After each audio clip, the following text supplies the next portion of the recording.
रहीम अस्सलाम वालेकुम वरहमतुल्लाहि वबरकातुहू। ईद के दिन का वजीफा।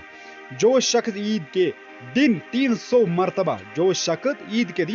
मरतबा सुबहानल्लाहि व बिहम्दिही पढ़े और फौत शुदगान मुसलमान की अरवाह को इसका इसलिए सवाब करे तो हर मुसलमान की कब्र में 1000 अनवार दाखिल होते हैं, और जब वो पढ़ने वाला खुद मरेगा अल्लाह ताला उसकी कब्र में भी 1000 अनवार दाखिल फरमाएगा। तो सामीन नाजरीन, मेरे इस्लामी बहनों और भाइयों, इस तस्वीर को ज़रूर पढ़ें 300 मरतबा सुबहानल्लाहि व बिहम्दिही। क्या पढ़ना है आपको? सुबहानल्लाहि व बिहम्दिही। अव्वल आखिर तीन मरतबा दुरूद शरीफ, और उसके बाद 300 मरतबा सुबहानल्लाहि व बिहम्दिही पढ़े। उसके बाद दुआ करें, या अल्लाह पाक इस तस्वीर का पढ़ने का इसलिए सवाब जितने भी हमारे घर के मरहमीन हैं और जितने उम्मत मुस्लिमा के मरहमीन हैं इसका सवाब उनको पहुंचा।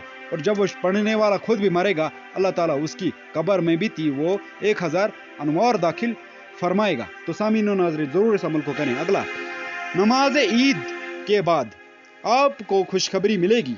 तो क्या है? फरमान रसूलुल्लाह सल्लल्लाहु अलैहि वसल्लम, जब ईद उल फितर का दिन होता है तो मलाइका रास्ते के किनारे खड़े हो जाते हैं और आवाज देते हैं, मुसलमानों, इस रब करीम की तरफ चलो जो बहुत खैर की तौफीक देता है और इस पर बहुत ज्यादा सवाब देता है।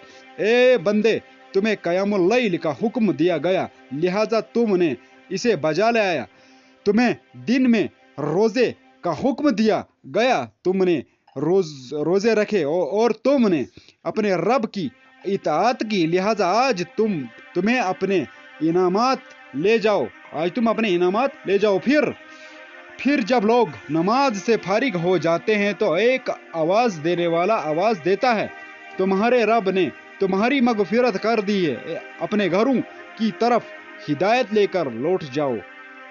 Like, share and subscribe. Allah हाफिज़, जज़ाकल्लाह खैरा।